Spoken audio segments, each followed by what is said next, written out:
Welcome to the CFG Game Cast, episode number 268, a weekly podcast created by gamers and streamers alike to discuss the latest gaming topics from the previous week. We stream a new episode every week and release it on all podcast services, so do us a favor and show us some love by liking, following, subscribing, or commenting on our YouTube page, the CFG, or on our Twitch page, twitch.tv/CFG Games, or go to our main website, freaksgeeks.com, to not miss an episode. I am Mr. CFG Games himself, and with me today, I got my two awesome co-hosts. I got Pop in the second seat. What's going on, Pop? Bird got it right there the first time. There, Smitty. That's awesome. Bravo! I believe. I believe.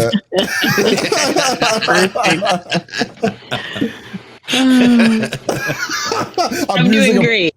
Yeah, I'm using a prompter, and it's when he was talking like, "Oh, I just want to see how this is going to be." Got him! I got him! I believed in you. I just had to throw it out there. Okay. How you doing, Pop? Anyway, Pop. I'm doing good. A little bit busy this weekend, but I cannot complain. Prepping for the Monster Hunter Wilds update that's coming up, trying to get to rank 200. I only have about 40 levels to go until I hit 200. I had to take a little break because I had to prep for the GDQ Juneteenth event. We're doing speed runs, and then I was a little under the weather, so I didn't really have much time to play this week. Also been playing some PSO with trying to get my build together on there. Not too happy with the LTQ event for Sonic's birthday, more so because of what comes with the drops. I'm just like, oh, there's no augment voucher passes. At this point, I'm just playing the game to help other people that I play with to gear up if they've been behind, or if people want to clear the new in-game boss to do that. But I'm more drawn to be like, hey, let's go hunt some monsters, and to be like, hey, I'm gonna go into Alpha and listen to some Sega tunes and as we play along, because you can have the different music discs in the game. But outside of that, been good. How about you? Oh, well, if you want to, because I am going to play some more Monster Hunter tomorrow, because I haven't touched Monster Hunter in about 2.5 weeks, and I've been wanting to get back in on it. We could play together. And, and I will not be exhausted from speedrun practice, because the last time I couldn't join and I was just like, we were practicing, and I'm like, oh shoot, he's live with Boss Hunter, but I'm exhausted. Yeah, we'll do it. I mean, I'm definitely due for a chill stream tomorrow night, so maybe around 6 o'clock my time, so 7 your time or so, and then just beat it out, because I need to catch up too, because I think I'm only I want to say I'm ranked 130 or close to it. So I have a little way to go. Okay, so not too bad. Yeah. So that's going to be a fun one. What do you mean that's why? How with our levels or what? Yeah, 130. Gosh, 200. Come on. How many hours is that? How many hours is that? I'm working. You're working to 200. Yeah. Yeah, I'm working towards 200. Is that like? Do you need to be 200 for this next content drop? No. Or no? Okay. No, I just want to be high enough. Because eventually I want to be level 300, so when they drop master rank, I can have that. What is the max rank?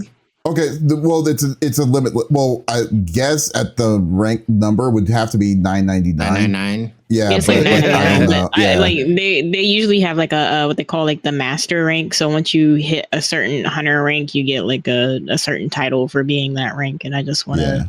I would rather be at that rank number when it drops and not work towards it. Mm-hmm. And back in the day, I feel that. Back in the day when you get to that level, I guess they were also considered to be they call it G rank as well. Yeah. Mm-hmm. So where you're fighting it, because G rank is the super hard. But they haven't done G rank in a long time, which I wish they really should bring that back, because that was amazing. Because some of these monsters were just doing some wild stuff. So I will definitely say. But it doesn't take long to rank up. You just what I typically do, because this is how I got to rank 100 super quick. You just fight the what are they called? The rank 7s or rank 8s, or the elderly monsters, or the elderly dragons, or whatever they call it. The super. The big, there's specific. I know what you're talking about. There's a specific name for them, but if you fight the tempered versions of the strongest beast in that area or the strongest monster in that area, you can rank up pretty fast. Yeah, it's not that hard. It's usually like when you do a big fight. You gotta have friends to do it though. Not really. No, you can do it. You can do it by yourself. It's not that bad. Yeah, it's really not that bad. It's quicker with friends, but it's not that bad. This game is actually the easiest. I would easily say that this is the easiest monster. Really? I was like, Worlds was punishing, I feel like. Worlds was hard, but it still wasn't the hardest to me. There were some things in World that made it annoying, like some of the ability, like especially like Betelgeuse is just a pain in the butt because he just came out of nowhere and started bombarding you with bombs in the air and stuff. But like the stuff in the back in the day, like on the PS3, PS2 era, because they didn't even tell you how to work with your weapons. They just said, okay, this is how your weapon, this is the weapon you want. Okay, try it. Good luck. Have fun. They don't even tell you the system of how it works. You got to figure all that stuff out raw, which was hilariously, but that's what made it fun for me. I don't know about Pop, but it made it fun, like to figure all that stuff out instead of just saying, here's a chart list of all the stuff that of how it works. So discovering is part of the fun of it. Exactly. Yeah, and that's why I think that's what they meant. That's what it meant. I mean, why they changed it, I understand. They wanted more of a crowd of people to play it, but I do miss the difficulty. The difficulty of this is nowhere near as to the levels of what it once was. But anyways, but you know what, Pop?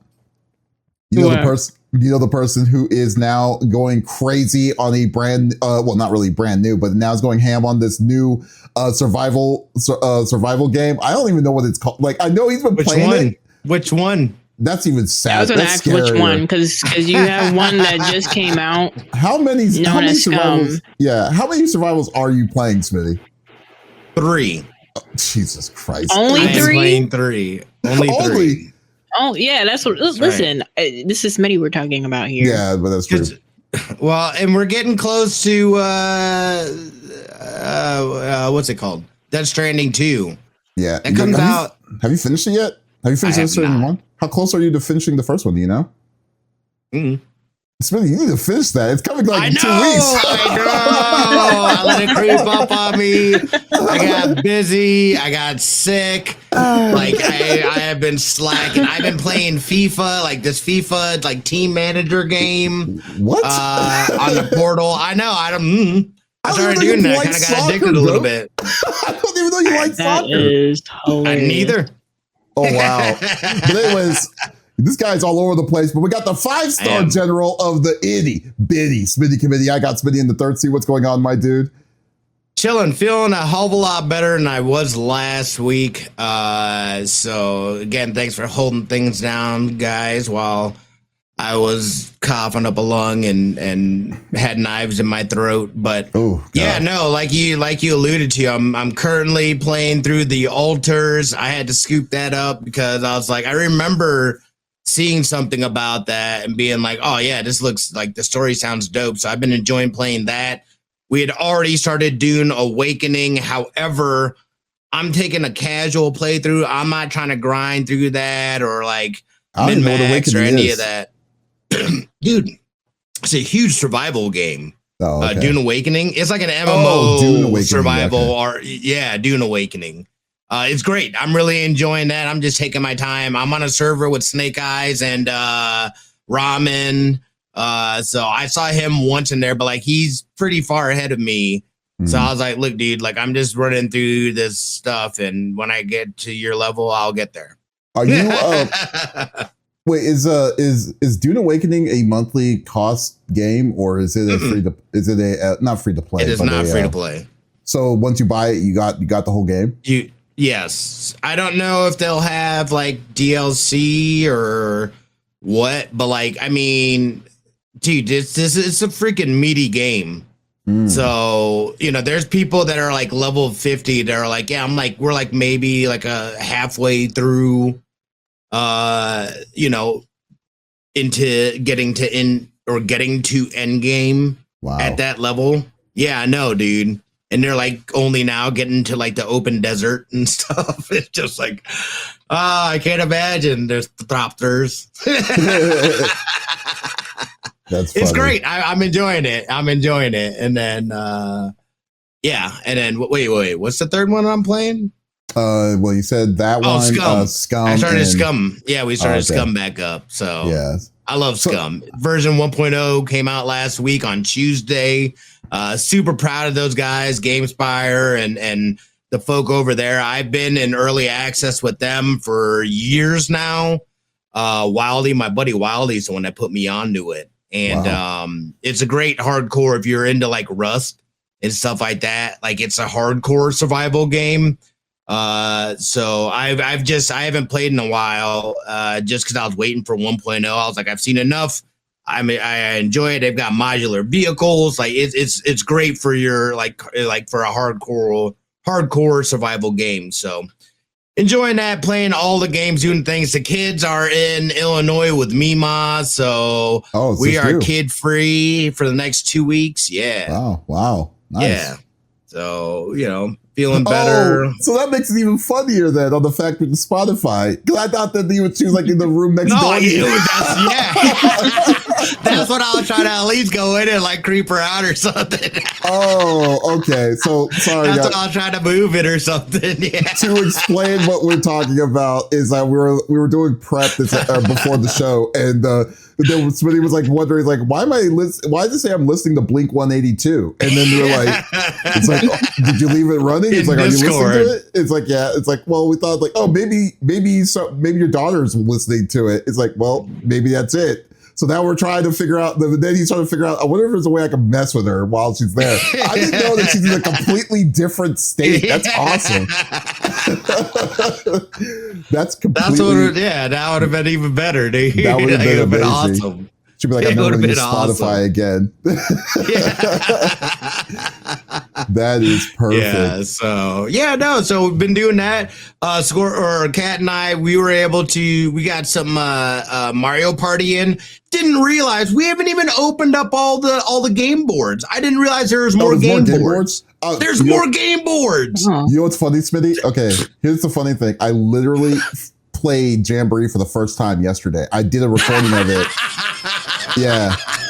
The first time? You got it like 2 years ago. No, I didn't. I just bought it. I bought it 2 weeks ago because it was on sale. It was on sale, and I was like, okay, cool. I thought you had it this whole time. I was planning on doing it, but then because I know you remember I showed you the overlays and stuff that I wanted to do for a future an online one, but didn't have a chance to. But then we got busy. Yeah. So I was like, okay, I've been wanting to do it, and now I wanted to do YouTube content. So I did, and I invited some creators to do it, and did the whole thing. Had a great time on the 10. Yeah, you were busy.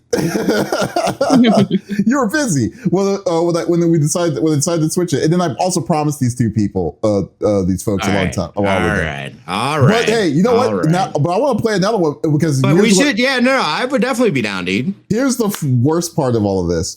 The worst part is I did the recording. I was recording it. Sounds perfect. But the other people's audio didn't pick up. So I have to do it again. Classic Davis. Yeah, it is. I know. It made me annoyed because I tried to figure out what I did wrong, and then now I figured it out. And I'm like, okay, well, we need to do it again. I told them, and I was like, hey, sorry, bad news, because we had some real fun shenanigans on that one. Wait, was it only 3 of you guys? 4. It was 4 of us. Oh, okay. Yeah. We got a full squad on it, and I'm gonna do it again, and when I do it, I'm gonna add probably 4 people or do it again, but we're gonna do more times because I only did 10 spaces because I didn't know how long 10 was gonna be.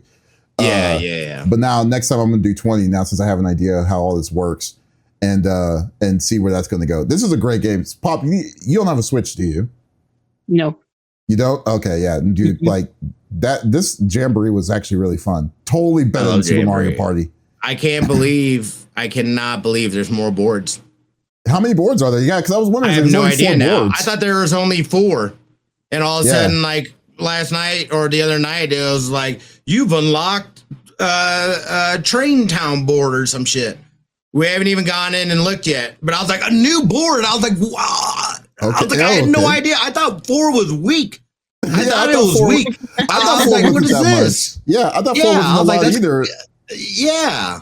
I know. So I was like, I want from a reference of Mario Party. Like, did the other Mario Parties have more? Like, how many boards did the original ones have? Do you remember? Or like the 60? Did you play any of the 64 ones? I have played other ones. I don't remember ever having to unlock boards though. I don't remember that. You know, and the other one on the Switch, you don't have to unlock any. So hearing it about Jamboree, I'm kind of like, oh, that's interesting. Yeah. Well, okay. Well, Super Mario Party was the one that was terrible. That was the one that was because that's the one I had for a long time, and they only had like 4 boards. Yeah, but you remember? I've played one of them. It's about every single Mario Party, even the stupid one on the Switch with the motion controls. I'm like, why do we have this? Yeah, so yeah, that was a garbage one. The Superstars one I heard kind of redeemed himself, but it was like an all-star one from other boards from the past. Its own entity. Yep. Yeah. But then what's it called? But this one is its own, and it's a lot better. It's really a lot better. I like it a lot. And first off, and this is just my opinion, I am not spending $80 for the upgrade patch because all it is about cameras and stuff like that they're adding to it. The Jamboree TV that they're doing. Oh, for the Switch 2. Yeah, I don't give a shit about that. Yeah, when I saw take it easy. When I saw $40-something at Best Buy for this one, I was like, okay, I'm buying it because this was it was a good one. It was a good sale for it. So yeah, but I know. Anyways, guys, I know y'all don't want to talk about like strategies of Mario Party, so let's go through the normal rigmarole that we like to do each and every week. So each of us chooses a topic or discussion in the world of video games. The topic would or could be a game itself or something that happened in the gaming industry, and we do not want to talk about it amongst ourselves. We want you, the listeners and viewers on Twitch and on YouTube, to be a part of the conversation as always. So if there's something you want to chime in about, just type it inside the chat. We will discuss it with you and go from there. Smitty, what do you bring to the table? So this past week, Nintendo dropped a Donkey Kong Bonanza Direct. I think it lasted like 17 minutes or something like that. But like what I really took away from this, like, again, when we first found out about the Switch 2, we found out about Donkey Kong and all that. I got kind of excited because some of the mechanics of the game, like, looked interesting, being able to like break through walls and like go underneath ground and stuff like that looked cool. What I didn't realize, though, was how much lore there really is to Donkey Kong and whatnot. So what we're finding out in this game, this also has 2-player co-op. We get a 13-year-old Pauline. If you don't know who Pauline is the original princess or woman or whatever that was captured by Donkey Kong in the original DK and that was like essentially before Mario. I don't think it was the Mario character, but I don't think it was. Yeah, it was. It was originally it was Mario Bros. It was Mario Brothers. That's the original Mario Brothers. Is it? Yeah. Oh, I thought it was before he was actually. I thought it was just a plumber. Yeah, this was during the time when he was like all of that. Like, hold on, I'll look it up. Just keep on going. Yeah. But anyway. So that's where Pauline, because I didn't understand it, and in Mario Kart World, Pauline is a character, and I'm like, who the heck is Pauline? I've never heard of Pauline. Maybe I'll figure that out. So anyway, the connection between the two, this 13-year-old Pauline who loves music, people are connecting to Mario. If you played Super Mario Odyssey, the mayor of New Donk City, which number one, fantastic name for a city. Absolutely fantastic. The Pauline, who is a singer, is the mayor. So some people are speculating that this may be some sort of prequel to it. And my understanding too is like, how does that work timeline wise? Because if the original DK captured an adult Pauline, how is he then interacting with a 13-year-old Pauline? Because that's something doesn't seem right timeline wise in terms of that. But that really got me interested in that. I know it's one of the $80 games. To me, I'm going to shell out the ducats. That's an $80 game. It's an $80 game. It is. I don't feel good about it, but I don't know. Something about this tells me that I want to get it. And it'll be fun too with the local co-op. as well. So it's something that we can do, kind of like what was it? The Mario one where you can do it and you can do a co-op. Oh yeah. Wait, yeah, is it no. really 80? Because on their site it says $69.99. Yeah, it's 70. Oh really? Yeah. I thought it was an $80 game. Nope. No. Thank God. I was like, that's an $80 yay. game. That's even better. Yeah, I totally thought it was an $80 game. Never mind, $70. I have no problem shelling out $70. Finally, my boy DK is getting his flowers. And I'm excited for this. I want to know what your guys' thoughts were. If you guys saw the direct, if it did anything for you, if it moved the gauge one way or the other for you, or you're still kind of like meh. Well, first off, I will say, yeah, you're right. Okay, so it was original DK. Original DK is the one with the with the original lore with Pauline and stuff from the arcades back in the day, back in the 80s. But no, this doesn't really thread my needle itself. It looks, I mean, don't get me wrong. I mean, it looks really good, but to me, it's just I'm not good at platformers, and it's a tall order on wanting to play a platforming game. And then on top of that, if everything is completely destructible and then all these different kinds of things, that allows you to make it like, just basically free, basically almost close to a level of a sandbox to me. Right. That I don't know if I would have the attention span to try to complete the stage, especially how they usually do with these platformers is that, when you complete a stage, it's not just completing a stage. You have to collect stuff. You have to get the bananas. You have to get I forgot what they call them, whatever the banana gems or the currency that they use inside the game and stuff. Because it seems like it's like another version of Mario, like the Mario sandboxes. He basically found that this island has golden bananas. Yeah. So, so yeah. So like, yes. I just saw, looking at the video of this, I just saw that this one has like, one stage had 7 of these golden bananas. You have to find them and stuff. Bananium, that's what it's called. And I'm like, yeah, I can't, I just can't do this. Like, I personally just can't do this. So yeah, it looks, but to welcome Donkey Kong back to, a level of a platforming game. Yeah, it is well overdue time. Also, if anyone knows, and please correct me if I'm wrong on this, if like prior to this game, I don't think the last person that has messed with a Donkey Kong, excuse me, a Donkey Kong like platform or a series or something like that, action adventure game. The last time we saw something like this was like, Donkey Kong Country and Donkey Kong 64 and stuff like that. Like, it's been over like 20 years, hasn't been over 20, almost closer to 30 years for all of this. And I'm just thinking like the last company that truly did it was Rareware, if I remember correctly. I don't think another company has done it ever since that point in time. But if that's the case, yeah, this is all due time. And they definitely need Donkey Kong definitely needs its flowers for the series. So it looks like a fun game. It looks great. I didn't know that there was a co-op version of it because I didn't watch the direct on it itself. So yeah, but I mean, it looks cool. I'm looking forward. I hope you stream it, to be honest with you. So like, I think this would be one that I would stream, dude. Yeah. So this is, but yeah, and I like the fact that this co-op isn't like it's not original for it, because remember, like when I think the original Donkey Kong Country was also 2-player co-op, one person could play Diddy Kong and stuff. So they kind of keep it. They're still keeping to form of all of that. So yeah, I mean, I'm looking forward to for people to check this out. But this is not going to be for me personally. What about you, Pop? I'm still not getting a Switch to you. I'm not swayed. I like platformers, but I've never been a huge Donkey Kong fan. But as someone who, I have favorite franchises, and, they have games that are coming back, like Shinobi's coming back in August. So I can absolutely empathize with the hype of seeing a game or a franchise where you've been waiting for a new entry for so long, and now you get that reboot that you've been waiting for all along. First of all, it's fresh, it looks really good, and yeah, it's something I can empathize with. I'm like I said, I'm still not getting a Switch to you guys.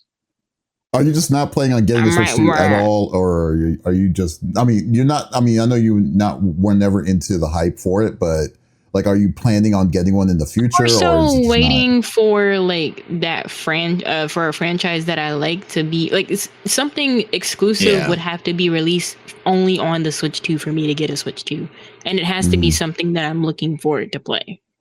Okay, it makes sense. That's fair. Yeah. But like I said, I think that this is local share too. Wow. Okay. Good night. They did a lot. They're doing a lot with this.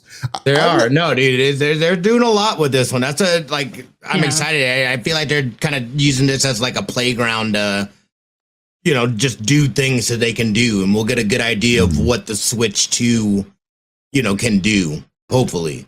Okay, well, here's a question though, because this is what I'm wondering about. So because I just saw a part of it showing that is this game going to be both on Switch 2 and on Switch 1? Because they just did local share with a Switch 1 on it. I don't know. I'm still kind of I had an issue. You know how they're out of town. I couldn't play any games on my Switch 2 because of the stupid cartridges. So I had to unlink them from my account in order for me to be able to play. But she's still able to play and stuff just fine. So. What? Yes, it's very weird. I don't understand it. I'm trying to wrap my head around it, but I was like, no way I basically have a bricked Nintendo Switch. Oh my God. Wait. Everything's getting unlinked until I can play games again. Is all your games digital, like digital library and stuff? Like, or are we talking about I don't have physical cartridges. I have one game, I think, that's on a physical cartridge. See, that's why I don't want to mess with digital, dude. I don't want to mess with this nonsense. This is ridiculous. Oh my God. It's crazy. It is crazy, dude. I'm like, why do you guys have to make this so convoluted, man? We own the game. We're in a family group together. We should all be able to play the game with no issues. All right, I get maybe a limitation of multiple people playing the same game, but you got to do something better here, Nintendo. That was ridiculous. Yeah, that was ridiculous. I don't even know what I did. Physical. Yeah, just stop trying to kill the damn physical. That's what drives me insane about this. It's like, man, no stopping dude, that, my friend. I'm just saying that I'm not saying to just totally can digital, because the digital's convenience is fine, but just the fact that you have to go through these hoops and hurdles just to get the game that you already have to deal with, it's just dumb. And I'm just so annoyed by this. It's just, I was annoyed as well. Yeah, what you had to do something special. You had to literally jerry rig it so you could actually play the game that you already paid for. Well, it was weird because I had it linked to my main Switch. And then my daughter, we let her use hers and take hers back.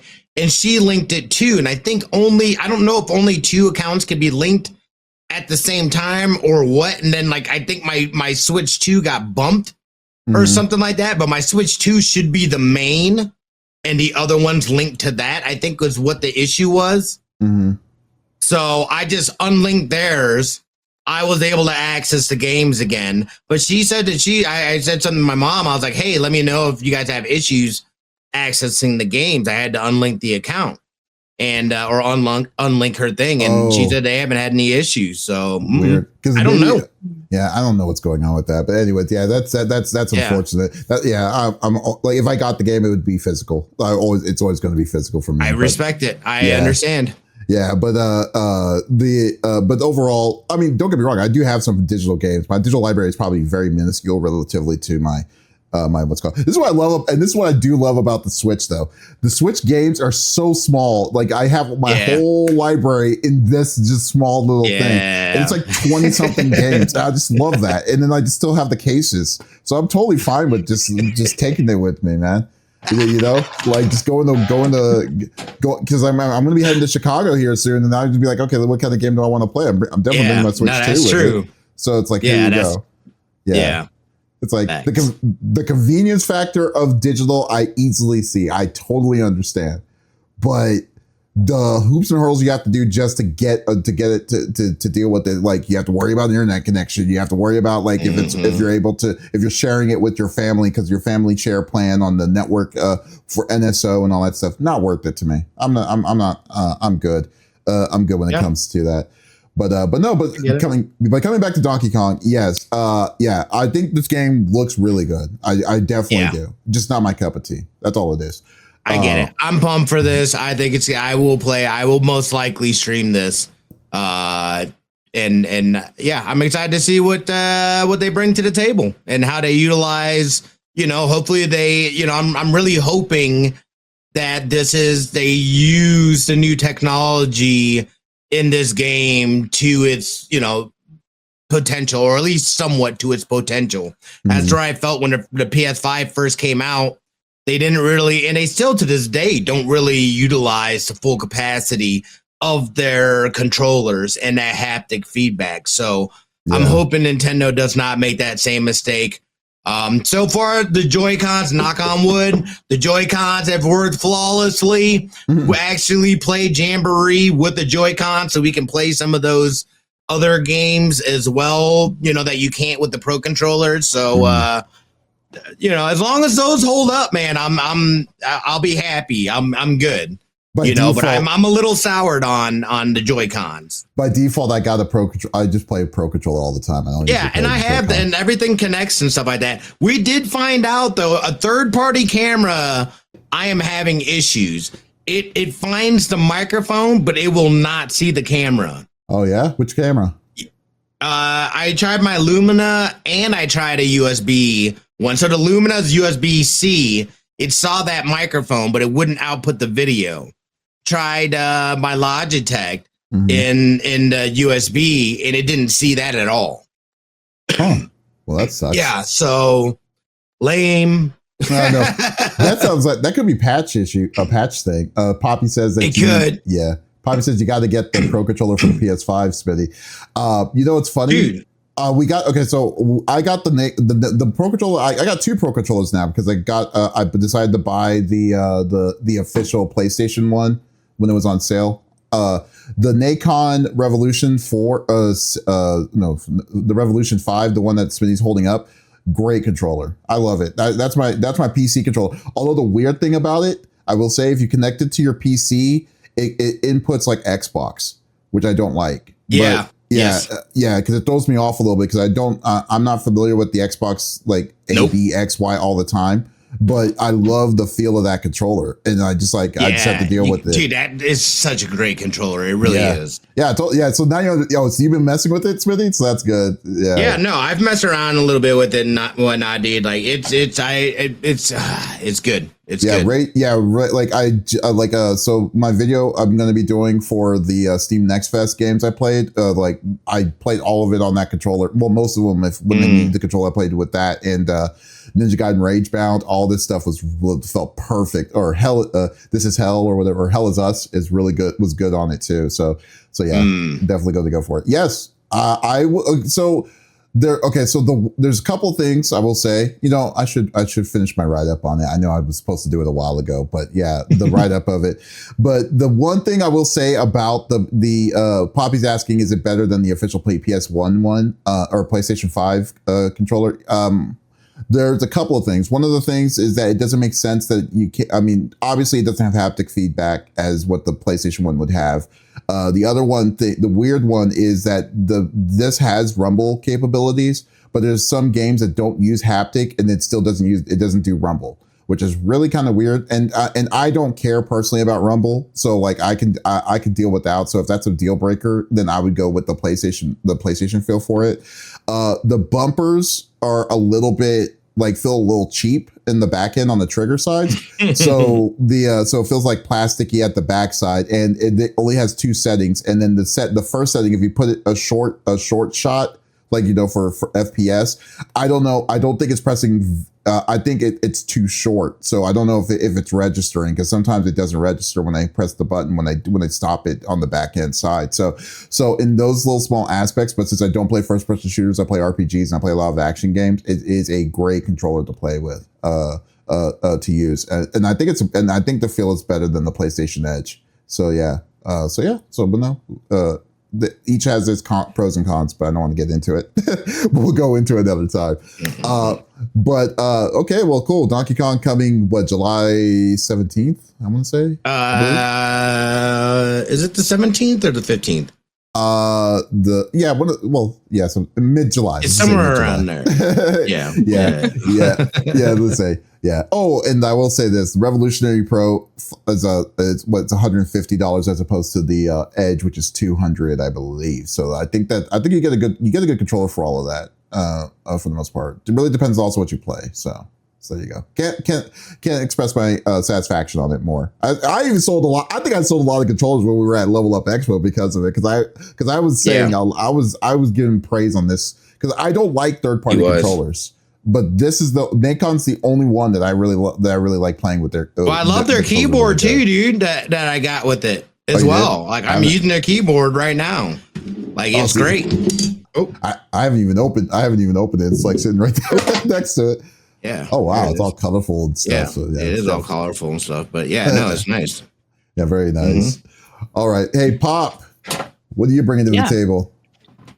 So the director for Final Fantasy Tactics, which is coming later this year on September 30th, has stated that the success of this game could determine where tactics RPGs stand in the market. And I know you've all seen how Square Enix, kind of decided they were going to dial back on some things and focus on their flagships. And I just wanted to know, what do you guys think about that statement? Like the success of this game could determine where tactic RPGs stand within the gaming industry and the RPG genre overall. Well, being a tactics fan, like not just Final Fantasy Tactics, but playing tactical games, I've always wanted more tactics games, and I love it. I like it, but I don't trust Square. I really just don't trust. I don't. No, that's absolutely fair. Yeah, because don't get me wrong. I love FFT, but I don't think I would trust Square with being the one to push tactics into their golden age. Oh yeah, by bar none. I mean, they're going back in the day. This game came out in '97. This came out around the same year as Final Fantasy VII, and they're coming back. We know. Okay, I mean, we would be naive to say that this game is not going to sell. This game is going to destroy for when it comes to tactical games, because this is everyone always compares Final Fantasy Tactics to any other tactics game throughout its history or whatever. Even back in the day, it was either Tactics or Ogre Battle. Those were the two that most people were always going into it as a reference. And now since Tactics is coming back with a remaster, with voiceovers, and with a new UI and stuff, people are just totally like drooling over it. They're gonna gobble it up. They'll gobble it up. Yeah. And it's sold out. The limited the collector's edition is sold out already. And the only way to get it is on Square's website. And they're charging, they just dished out, I think it's like $200 for the collector's edition. So we know that it's going to happen. I think it's going to happen. They're going to oversaturate, and the way how Square always does their games. Hopefully, it's going to be a different kind of Square than what we've seen in the past history of it, which is basically we're just going to release a game and just see what's going to happen without marketing, without showing or advertising and stuff like that, and just let it to die. And then they'll be like, okay, we need to shut these studios down because we're not getting the money that we were expecting it to get, and stuff, and wondering what happened. It's like bait and switch. And we know it's going to happen. They always do this. So I don't trust Square in that aspect. I hope what they do is that they're going to be smart. They're going to be smarter about, how they're going to release these games or these said games that's going to happen, and not put a AAA budget or a huge budget for them to for those games and expect these monstrous great deals and stuff. And that's my worry. It's just like I don't think that they're trying to strike lightning twice on this tactics adventures thing, and because we know this game is going to sell millions. It's going to sell millions because of nostalgia, the nostalgic factor, and everyone who is in that tactical community will always be like, oh yeah, this is the one we've always wanted. We've been wishing for a remake forever. It's going to crush. It's going to crush them. It's going to break records. Doubt it. But yeah, I just hope I just hope that Square doesn't just ruin the genre or the RTS side for it in general, and that's my biggest worry for him when he's saying stuff like that. What do you think, Smitty? This seems to be a kickoff kind of towards that plan, though. Kind of bank some ducats to be able to make that shift over and focus on those flagships. So I'm hoping, because you're right, we have, they're going back to doing these remakes and this and that of their games. I'm hoping this kind of kickstarts them into, taking those flagships into the next generation and pushing forward with some new content, as opposed to just remaking the old stuff and whatnot. I never played Tactics, so I would be interested in playing this game. I like tactic games as well, and I like the Final Fantasy universe, so this seems like it'd be right up my alley. But yeah, I think this could be, hopefully for them, and you're right, hopefully they don't make the same mistakes. And we saw the same things with I feel like Capcom's another one that kind of does that stuff too, and they try to do things and then it just ends up dying. And it's just like, well, all right, I guess we're just going to walk away from that. So hopefully that's not the case. Hopefully this kind of is a jumpstart for them, fulfilling what they said they were hoping to do. And that includes making new content out of these old flagship IPs. That is my hope. Am I going to hold my breath for that? Absolutely not. We'll see how it all plays out. But I think this is going to be successful no matter how you look at it. Right. I mean, do you have what do you have against what do you think, Pop? What do you are you kind of worried? Are you skeptical? What's going on with this? What's going on in your mind for it? It was more so the comment about how, he was just like, if it sells, it'll show that tactic games are viable in the industry. And I'm sitting here thinking, we've had, Persona 5 Tactics, we've had other tactical RPGs come out, and they've done pretty well. So I'm a little concerned by that statement, because I'm just like, are you saying that with the return of FFT, that will bring light to all these other tactic games that have come out and we're kind of, just diamonds in the rough? Or are you more so focusing on, or is he even thinking about Square's, their whole model of focusing on their flagship titles and just honing in on them and what they can do with them, with refining them and bringing new content out of them? Because even though this is a remake that's coming out, there's a lot of new features in this game that is not in the old version. So you still have that new content aspect with, one of their flagship IPs. And I don't know, I'm sort of just playing the waiting game. I'm excited for it because, the game's coming out the day after my birthday, so I'm going to have fun with it. But I'm also, I don't want to say skeptic. I'm more so, cautious? When you're like, I'm very cautious.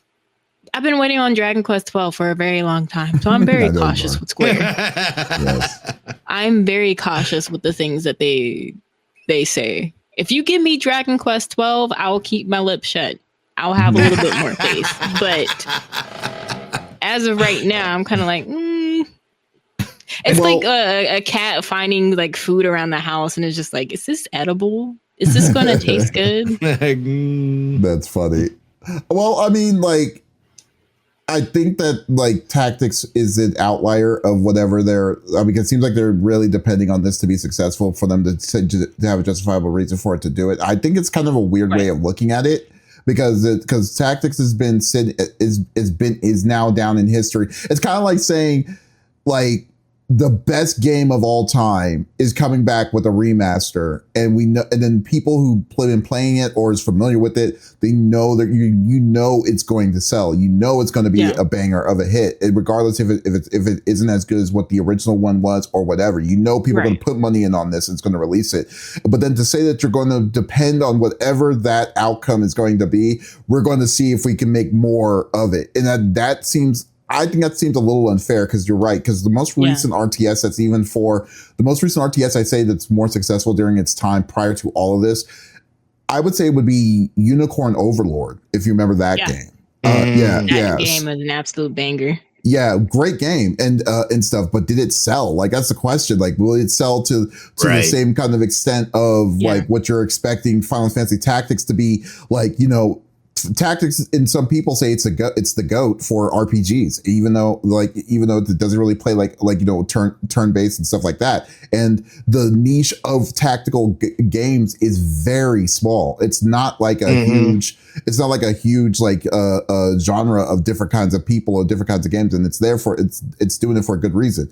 But so that's where I'm concerned about. Like when they said that, when they realize, like, I feel like these people don't know what to, or when they go all in this thing, and they'll be like, why are we made like five or six different other tactical games, and why is it only selling like 300,000 400,000 copies and stuff? And they'll be like, okay, because you expected, you decided to do the freaking Michael Jordan of games, and then you're thinking that all the other games are going to be hitting to that same kind of level. That's the way I'm looking at this, and I think and I totally agree that kind of makes me not give a lot of faith of what they're planning on doing, and let alone a company like Square is just I don't even know.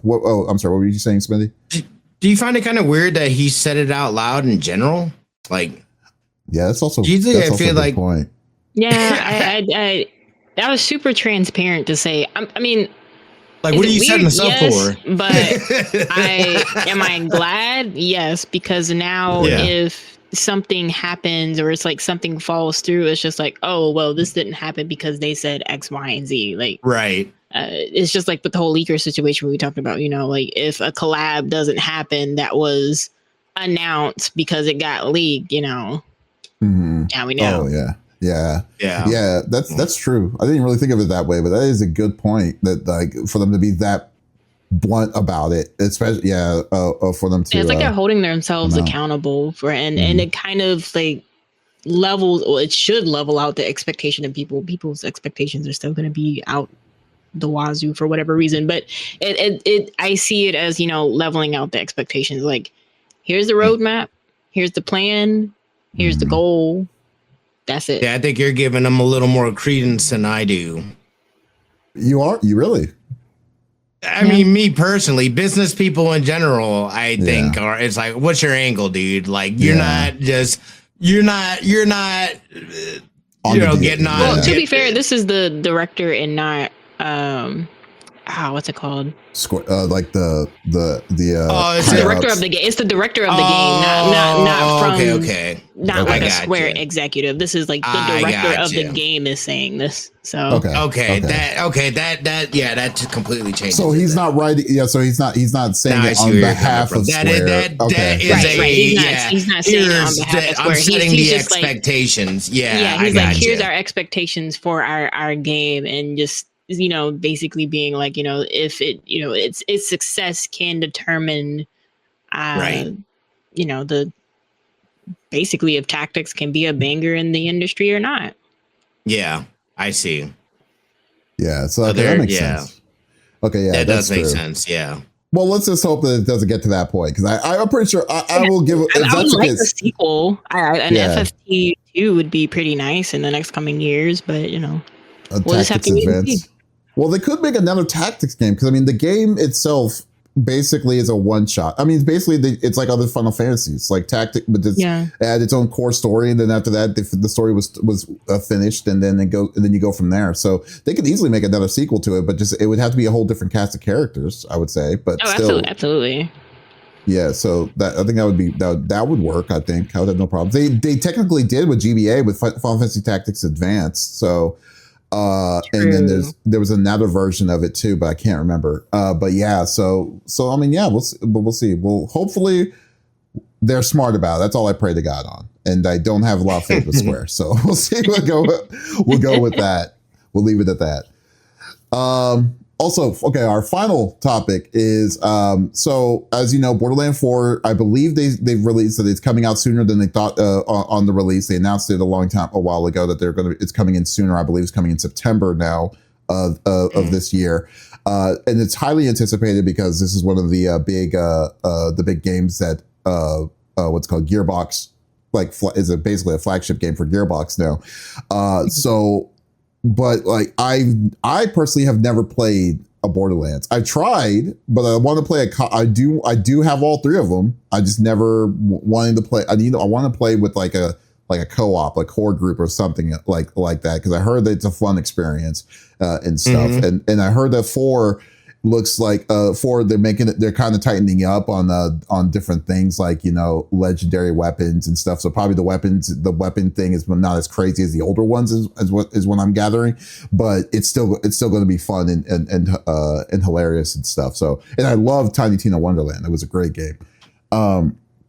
However, the thing that disturbs me is the fact of how they're selling the game. I remember less than a month ago, people were worried that this game is going to be coming out at $70, and then Randy Pitchford didn't make it any better when he was like saying that real gamers shouldn't worry about the price if they're a real gamer to pay the $80 and stuff. Then people were relieved that this game was not $80; it's going to be coming at $70. But when I saw this, I just thought that this is impossible for them. I gave them benefits of the doubt that they're not doing it this way. It legitimately irritated me to a point that I'd be like, wow, I hope this game, I hope people hear some sort of level of backlash. So Borderlands, of course, is going to be doing a regular limited edition, collector's edition, and the CE edition, like the top end, like the hundreds of dollar version or whatever. And then I read the fine print of the collector's edition, and the collector's edition, they're selling it for $150. But this collector's edition is doing something that no other collector edition has ever done before. And it is that they're not including the game with the collector's edition at all. Like the game is so I was like, that is impossible for them to do it this way. So I looked it up. I went on GameStop's website, and they said specifically, this is what it comes with the collector's edition. I have it up. Let me put the image up here. Here it is. So the game comes with the Echo 4 statue, which is a statue of one of the bots in Borderlands, vault symbol necklace in the game, a set of 4 double-sided lithograph art prints, a map of Kairos of the location, a shift code for 5 golden keys in Borderlands 4. But in small bold print on the bottom right-hand corner says game is sold separately. Yes. And I was like, this is not, are you kidding me that we're at a point now that collector's editions of a game, you're dishing out $150 of just utter bullshit crap and not release the game with the collector of the game. Like the reason why you're buying it is for the special edition of the game itself, supporting it. And I was like, that is impossible for them to do this, right? And I was like, I was in utter misbelief on that they would say yes, it's going to happen. So I wanted to make sure that it wasn't just a one-off, and make sure this was the official version of it. The game is and it's the official. It's official. The game is sold separately from the edition. So if you're wanting to get the collector's edition, you can get the collector's edition. But then you can buy. But it's giving you the right to buy either the base game or the digital deluxe or any of these other ones that's going to range. So this game with collector would probably cost over $200. That's insane. I would say this: if you wanted to, if you were going to do some sort of shitty thing like this, you might as well just could call this game, make this game re-release at $200 something. There's no harm of saying $200 something. People are not going to do. People are probably going to say no, we're not going to do it. It's too expensive for obvious reasons. But the collectors who are willing to spend this kind of money for this would be straight. But what you're doing is that you're insulting the people's intelligence on this. And what's worse is that you're hiding it, because the way that y'all introduce this kind of stuff is you put in small print on the bottom right-hand corner of the image itself, which no one basically reads a lot, and say the game is sold separately. Like, what kind of shitty company are you to do this? To do that? I hope people do not I hope people notice this and not be surprised or get sideswiped when this game comes out. To say, hey, it doesn't come with the game. And they release, that's crazy. They get the game itself, they get the box, they get the bundle, they get all the nice bells and whistles, and they realize, hey, the game isn't a part of this. And then they'll be like, oh no, the game isn't a part of it. So it was told that it comes separately. What is happening? Yeah, so I wanted to get y'all's opinions on this. Like, what do y'all think? Because you didn't even see. You're like, what? That's a bad look. That is like intentionally. Like, why even have that as an option? I don't understand that. Like, it is unheard of having anything like collectors wise, and it doesn't come with the game. Like, that's crazy. Like, you're just like, what? That's, and not only that, but sold separately was like up at the top. Because someone out there is going to buy it and not going to see that at the bottom right. Yeah, but you're throwing this in with other bundles that do come with the game. So it's like, you know what I mean? Like, you're going to get some people that are not going to realize it. Well, it was on the thing. Oh no. I think they're going to mislead a lot of people. I don't think people will see this. I don't just knowing how people don't read the fine print. They just see what's in front of them. And I just don't think that this this is 100% deceptive. Poppy Hendricks says, sounds like another company we know. I'm not familiar. What other company are we talking about? You can call them out. You call them out. We're perfectly fine. We're not hired by any of them. We're not getting sponsored. So we're good. Just say it. So I mean, Jesus, it makes me. Oh, Second Dinner. What did Second Dinner do? I don't know. Them and all they're monetizing. Huh? Is that Multiverses? Second Dinner? No. Snap. What's going on with Second Dinner on that? Just all the monetization things that they have, and like the new card, like it's not even obtainable within the event, dude. Like, you got to spend gold to get enough for that stuff, and you need to spend real money to get gold, essentially, to be able to get the new card. It's crazy, dude. So you're saying that? Yikes. So like how other things work? Mathematically, it's impossible to get that card within the week time that the event's going on. Oh wait, okay. So like how they normally do on seasons, they have a primary card. They're not doing it for this season specifically. So I'm told that that's switching to where that's going behind the premium, the super premium or whatever. So you get the battle pass. You can buy the battle pass, but then you know how there's like the premium. Yeah. I'm being told that the card's going to be under the premium, and then you know how they have events, and like usually you get enough of the currency, you can get a new card. Mm-hmm. Well, in this event, the new card, Kid Omega, is locked at 50,000. One win is 20 energy. Oh my God. Yeah, dude. You do the math. Oh my God. He says, so Bobby just says, and there's bounties and stuff that like you get like you get like 500 and stuff, but like mathematically, dude, you'd have to play it nonstop to even come close.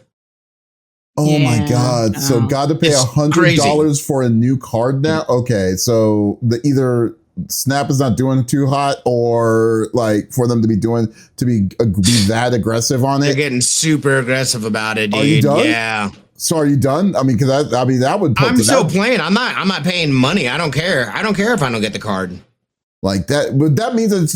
But it's bullshit that they're doing it. That essentially means it's going to eventually become pay to win.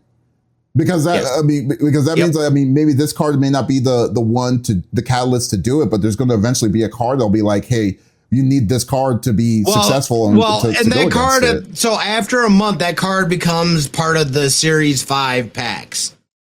So eventually it will become accessible and stuff like that. Yeah, but your chances of getting it, it's a lot harder to get things out the gate and get these newer cards. They're making it more difficult. And they're making it, you got to spend money in order to get it, essentially. Yeah, I'm not. Yeah, which takes away the fun from doing the events in the first place. Yeah, like, what's the point? Yeah, what's the point? Anyways, that stuff is insane. That's insane, but okay. They released a statement that said it's not pay to win, it's pay to advance or some BS. What? Okay, that makes it better. What? Oh God. Anyways, look, we can get in the rabbit hole. With don't get us started. This is Jesus. Anyways, so like Borderlands. I mean, I don't know where I feel about Borderlands 4. You know what I'm probably going to do. I'm not going to get Borderlands 4 day one because these games do not hold their value. That's just the simple fact of it. So there's no reason for me, or there's no rush for me to play it. I would want to play the other ones anyways in the first place. This is just very disappointing to see. I mean, like that I just hope to God this is not something that's going to, I mean, like, the biggest fear is that if Borderlands is successful with the collector's editions, if it gets sold out or something, other companies is going to see monkey do monkey kind of situation. So like, but oh my God, that is wild to me that they would, now we're at a part where collector's editions are now sold separately from the game that it's pushing.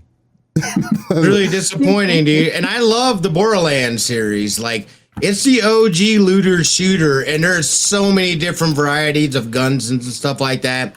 The last story was kind of weak, but I love Borderlands. It's a great game series. So I've been conflicted here and there with just how they've been doing things, especially again when it comes to the monetization. When you see deceptive stuff like this, it leaves a nasty taste in my mouth. Yeah, I mean, that is just terrible, man. Like, I hope they don't sell not one collector's edition. I know some people have already reserved it, but I just hope that people don't, like, you know what's going to be kind of funny, because it's like what's going to end up happening is this, because if anyone collects or buys this game, or they get a collector's edition, or they pick it up at the store, maybe like GameStop or something, GameStop is going to clearance the sucker out, because like immediately after, if it's not successful, which I hope. Let's just hope that, like, I mean, I don't like to hope bad things because it makes it takes a village to make one of these AAA games. And I don't, it's kind of like on one hand, you're wanting to kind of support like the creators and stuff of it. But at the same time, it's like you want to give a giant FU to the corporations. You don't want to reward those kind of tactics. Yeah, exactly. Exactly. So it sucks. Like you're in a rock and a hard place when it comes to this, especially if you're a fan of the series that they're doing this stuff to, So like, dude, if you're worried that no one's going to buy the collector's edition, and then you're going to do it this way, be a man and just straight up just say, hey, it's going to cost $220 or $200 something or $250 for the collector's edition. Yeah, because it's not unheard of for collector's editions to go over 200. Final Fantasy Tactics is a $200 collector's edition. They even say, and they even go another step higher to say that the collector's edition box is separate to the game, but you get the game as with the collector's edition. With it, yeah. And you could do stuff like that. So like, I don't understand why that. Like what are they afraid of? Like, are they afraid of just not having? Like the appeal of they're like, oh, they'll be shocked that this game is good, or that this collector's edition is so much, but then you're getting all of this, and then but we're worried that these people don't want to spend $200. If your game is good, people are going to buy it. Simple as that. So I mean, I don't know, man. It's just it irritates me that this is where we're at right now. Yeah. Yeah. Now, luckily, if it was for me, because like the only way that I would buy it, because like me for physical games, the only way it's a steelbook. All I care about is the steelbook, because all the extra tchotchkes and stuff like that comes in these games usually stays in the box for me. So there's no reason, for me to get to go ham on this. But anyways, we'll go with that. But folks, Thank you for listening to episode number 268 of the CFG Game Cast. Thank you for being a part of the conversation as always. We will be back again next week with a whole new set of different kinds of topics and discussions. But if you did miss out on this episode, that is perfectly all right. We do release it on all podcast services, on any podcast service, as well on our YouTube page. So there is absolutely no reason to miss out on our sexy voices. Ooh. Guys, thank you so much. Also, be sure to check out the awesome interview I did with Brianna Roberts. She is a cool voice actor on the return of Pop Culture Gems. You know, it's funny. I looked at Pop Culture Gems, the episode prior to the Brianna Roberts, and it was a year. The last time I did was a year before. It was in April of 2024. And it was when I was, and then the image between me back in a year and a half ago to now is a night and day difference, which is crazy. you know, I was like, oh my God. You know, when I saw it, I was like, when was the last time I did it? And I looked at it, I was like, this isn't me. And then now it's like, oh, okay. He said, this isn't me. Yeah, it's weird. It was weird to see it. It was surreal, but it was cool. But definitely check out that interview. It was really, really fun to talk to her. But guys, once again, this is Davis, Pop, and Smitty signing out. Y'all take it easy. Bye.